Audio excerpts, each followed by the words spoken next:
Shalom Bapak Ibu Saudara, kita kembali dalam ibadah online kita di rumah. Dan hari ini kita merayakan hari Jumat Agung. Sebelum kita dengarkan renungan firman Tuhan, mari kita berdoa sejenak. Bapa di surga, kami bersyukur untuk hari ini, untuk kesempatan yang Tuhan berikan bagi kami. Sekalipun kami ibadah di rumah, kami percaya Tuhan hadir di tengah-tengah kami. Kami buka hati kami Tuhan bagi kebenaran-Mu.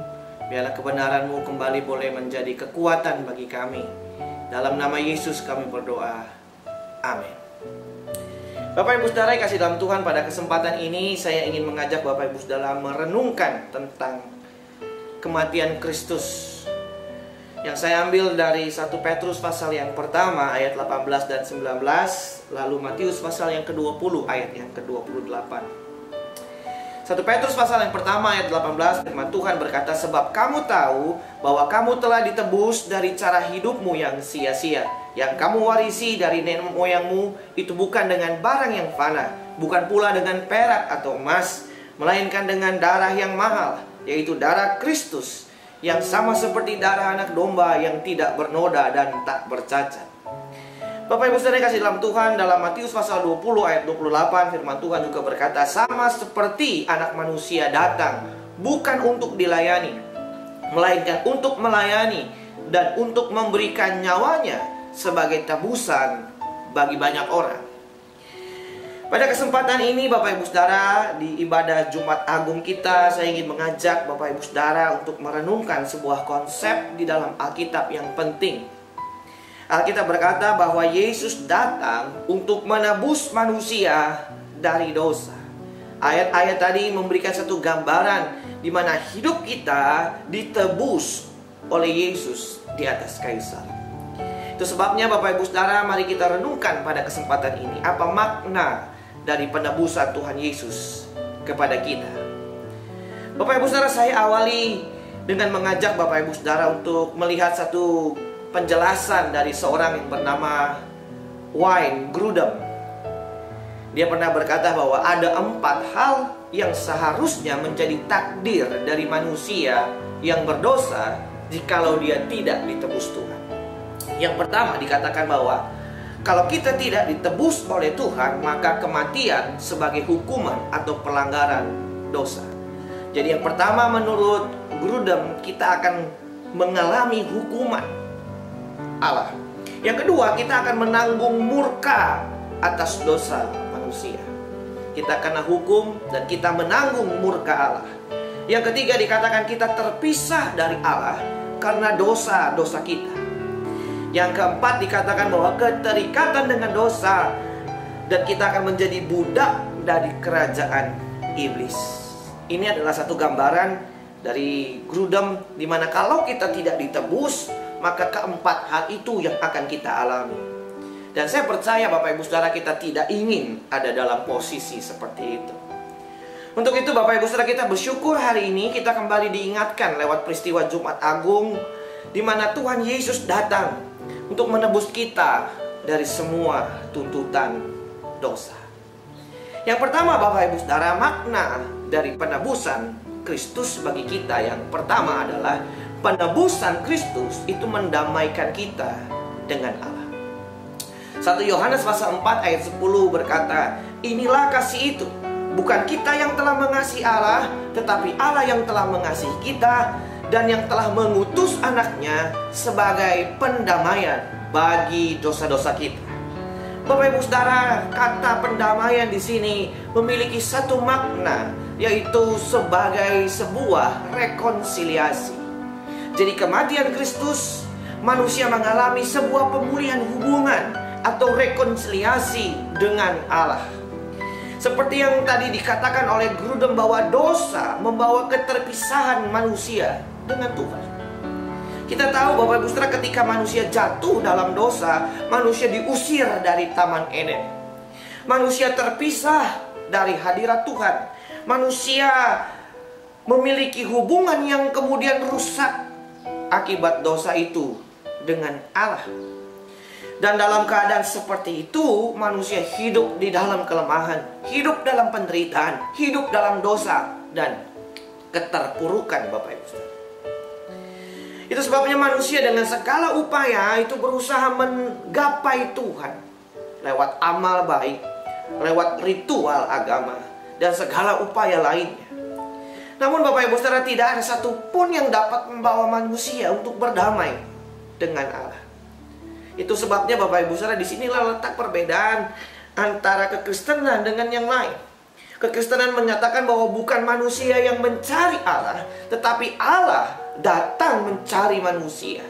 Keselamatan itu adalah inisiatifnya Allah. Lewat kematian Kristus di atas salib, maka kita diperdamaikan dengan Allah.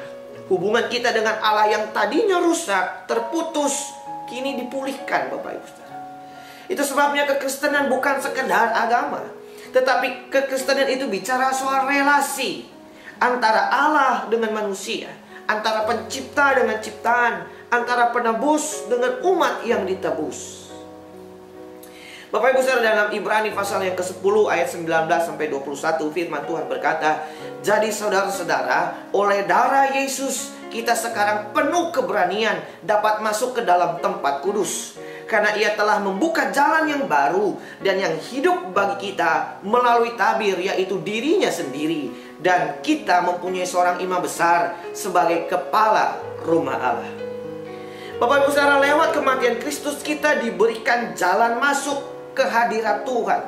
Kita bisa menikmati persekutuan dengan Tuhan.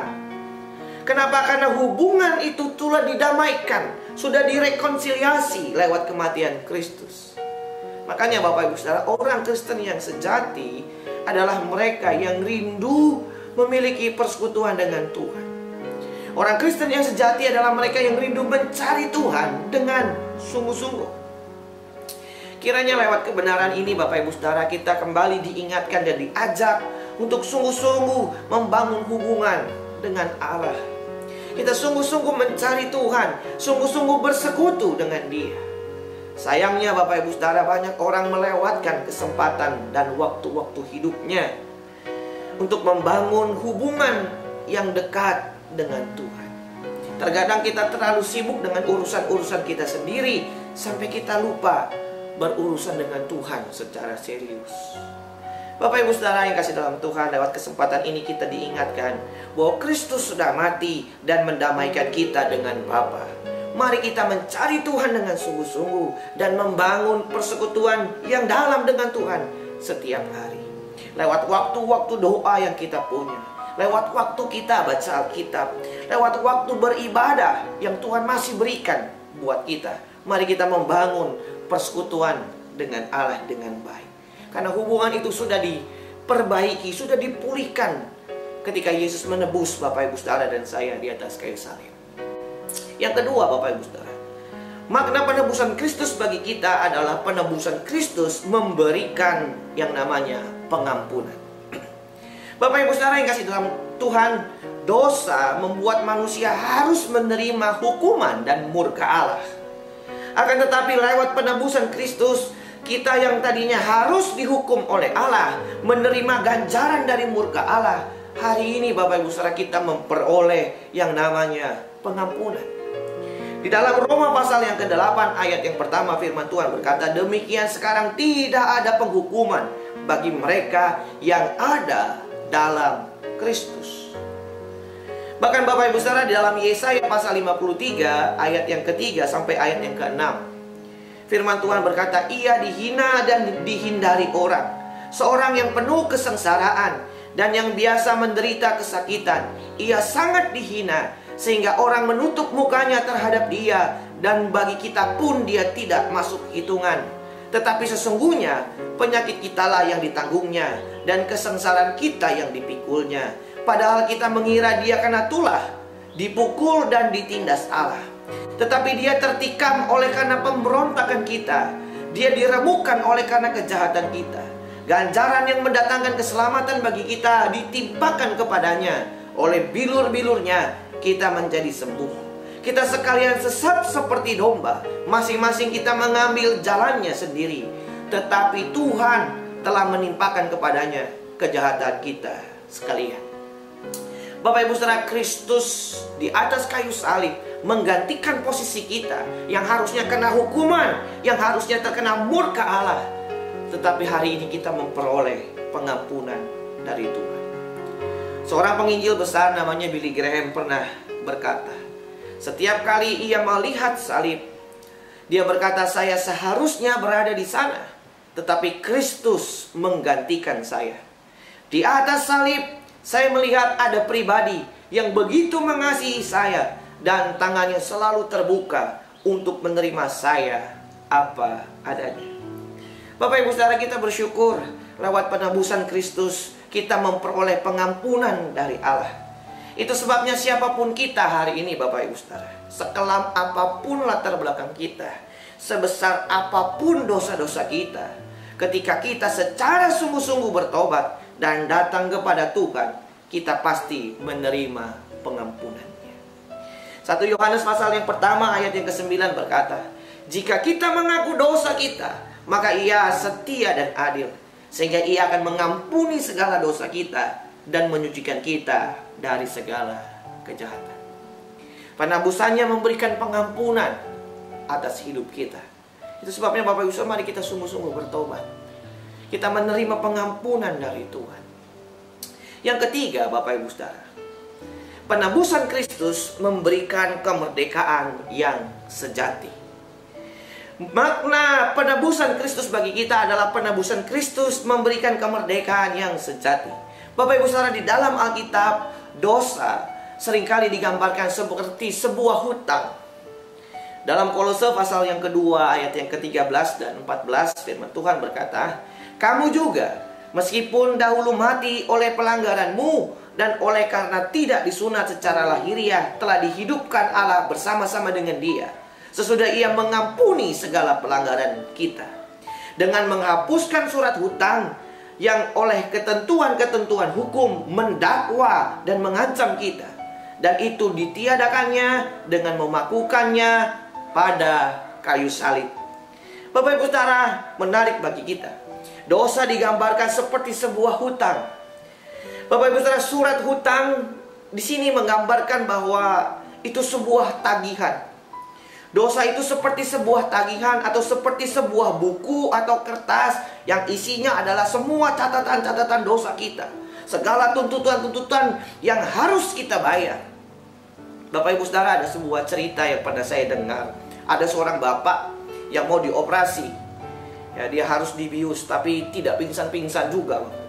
Lalu dokter bingung, dan ini sudah dibius tapi kok nggak pingsan. Lalu dia dilakukanlah hipnoterapi. Coba di hipnoterapi, tapi juga nggak tidur-tidur juga, nggak pingsan-pingsan juga. Jadi bingung Bapak Ibu Saudara, mau dioperasi gimana orang nggak pingsan gitu. Namun Bapak Ibu Saudara, akhirnya dokter menyuruh seorang suster keluar dari ruang operasi dan masuk lagi. Ketika masuk Bapak Ibu Saudara, suster ini membawa sebuah kertas. Lalu dikasih lihatlah kepada orang ini. Lalu dia langsung pingsan. Ternyata isi kertas itu adalah semua tagihan-tagihan rumah sakit, termasuk biaya operasi. Pingsan dia Bapak Ibu Saudara. Bapak Ibu Saudara, seandainya hari ini Bapak Ibu Saudara, kita melihat surat hutang dosa kita, atau Tuhan membuka seluruh surat hutang-hutang dosa kita, apa yang ada di dalam situ Bapak Ibu, saya yakin dan percaya Bapak Ibu Saudara, kita pasti nggak sanggup melihat. Itu sebabnya Bapak Ibu Saudara, kita bersyukur ketika Yesus mati, Ia menebus kita dari dosa, dan semua tuntutan dari dosa itu dihapuskan. Penebusannya Bapak Ibu Saudara membuat kita hari ini Bapak Ibu Saudara tidak ada lagi tuntutan dari hutang dosa. Kenapa? Karena semua sudah dibayar oleh darah Kristus di atas kayu salib. Selanjutnya Bapak Ibu Saudara, hutang itu merupakan satu gambaran dari sesuatu yang mengikat.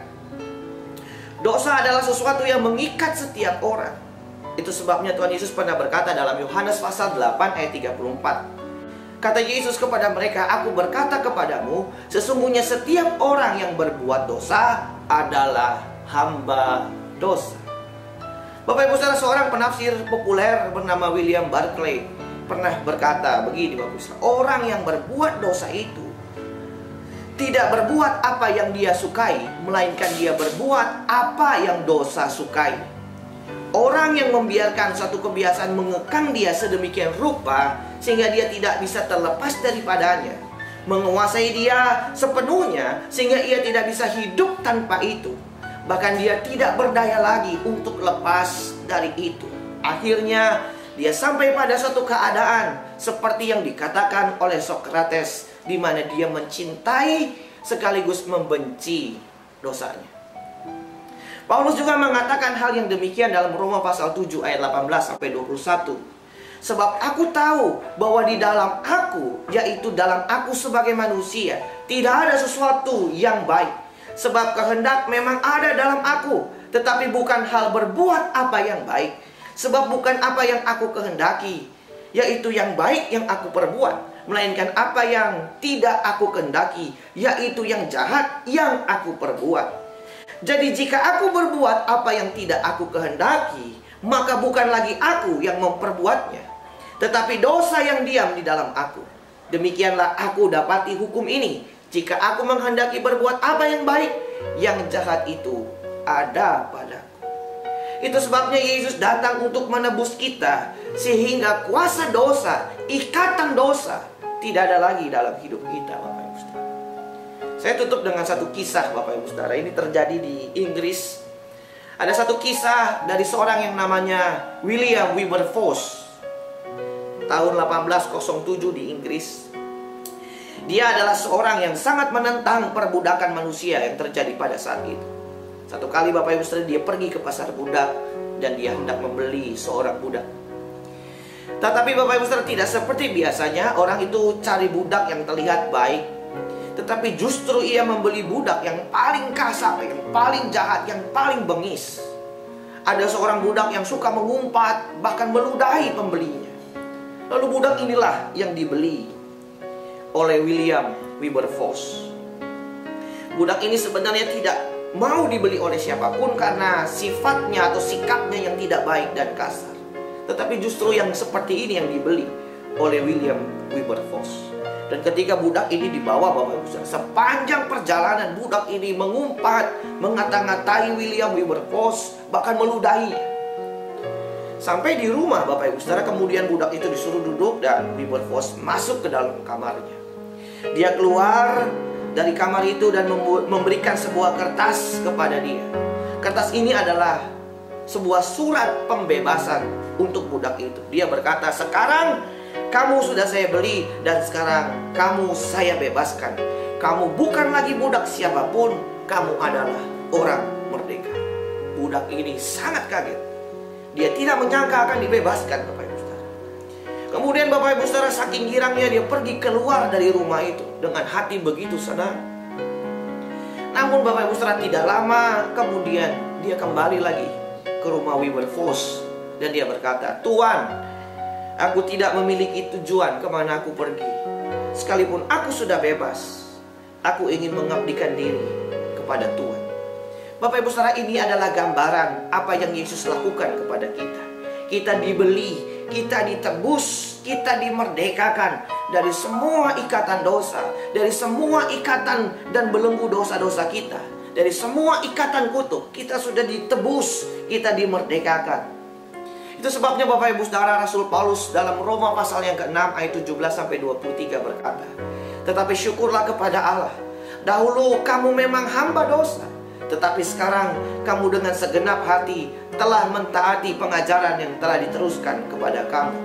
Kamu telah dimerdekakan dari dosa dan menjadi hamba kebenaran. Aku mengatakan hal ini secara manusia karena kelemahan kamu. Sebab sama seperti kamu telah menyerahkan anggota-anggota tubuhmu menjadi hamba kecemaran dan kedurhakaan yang membawa kamu kepada kedurhakaan, demikian hal kamu sekarang harus menyerahkan anggota-anggota tubuhmu menjadi hamba kebenaran yang membawa kamu kepada pengudusan. Sebab waktu kamu berdosa, kamu bebas dari kebenaran. Dan buah apa yang kamu petik daripadanya, semua itu menyebabkan kamu merasa malu sekarang, karena kesudahannya semua itu ialah kematian.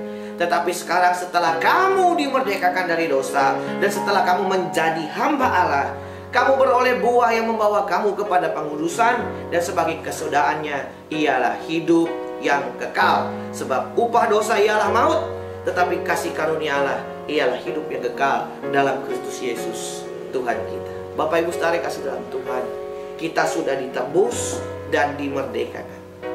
Mari kita gunakan hidup ini untuk kemuliaan Allah. Kematian Kristus dan penebusannya membawa kita memiliki saat ini hidup yang baru dalam Tuhan. Hidup dalam kasih karunia Allah. Hidup sebagai hamba kebenaran dan hidup sebagai anak-anak Tuhan. Mari kita bersyukur Bapak Ibu saudara untuk kehidupan baru yang Allah berikan bagi kita. Kita hidup bagi Tuhan, hidup di dalam kebenarannya, dan kita diubahkan menjadi serupa dengan gambaran Kristus dalam hidup kita. Amin. Kiranya firman Tuhan boleh menjadi kekuatan bagi kita. Mari kita berdoa. Bapa di surga, kami bersyukur untuk renungan firman Tuhan. Kembali kami diingatkan betapa besar anugerah Tuhan bagi kami. Kristus menebus kami. Kristus telah memperdamaikan kami, telah mengampuni kami, dan memberikan kami kemerdekaan yang sejati. Tuhan, kiranya firman Tuhan boleh kembali menjadi kekuatan bagi kami. Tuhan telah hadir, datang dan menebus hidup kami. Biarlah Tuhan kami boleh memberikan seluruh hidup kami untuk berjalan dalam jalan-jalannya Tuhan. Biarlah Tuhan terus ubah hidup kami supaya kami menjadi lebih baik. Hidup sebagai anak-anak Tuhan. Kami boleh melakukan kebenaran-kebenaran Tuhan dalam hidup kami. Tuhan terus ubahkan kami menjadi serupa dengan gambaran. Kami berdoa Tuhan untuk seluruh sidang jemaat-Mu hari ini, dimanapun mereka berada. Kiranya Tuhan menyertai hidup mereka, menolong hidup mereka, melindungi mereka, menopang mereka. Bahkan Tuhan kami bersatu hati bagi mereka Tuhan yang hari-hari ini Tuhan, mungkin mereka sedang mengalami sakit Tuhan. Kami berdoa dalam nama Yesus, kiranya kuasa Tuhan menyembuhkan, memulihkan, bilur-bilur Yesus menyembuhkan mereka semua. Mereka yang hidup Tuhan dalam keadaan seperti ini, kiranya Tuhan terus tolong kehidupan mereka, menjaga, memagari, melindungi mereka. Dan kami terus berdoa bagi bangsa kami. Kami percaya Tuhan punya rencana yang besar bagi bangsa kami. Tuhan terus tolong bangsa kami. Tuhan tolong presiden kami dan seluruh jajaran yang bekerja, biar dapat Tuhan kami dapat melalui tantangan ini bersama-sama. Dan kami percaya Tuhan, anugerah Tuhan menyertai bangsa kami. Terima kasih Tuhan, kami serahkan hidup kami ke dalam tangan Tuhan. Dalam nama Yesus kami berdoa. Haleluya. Amin.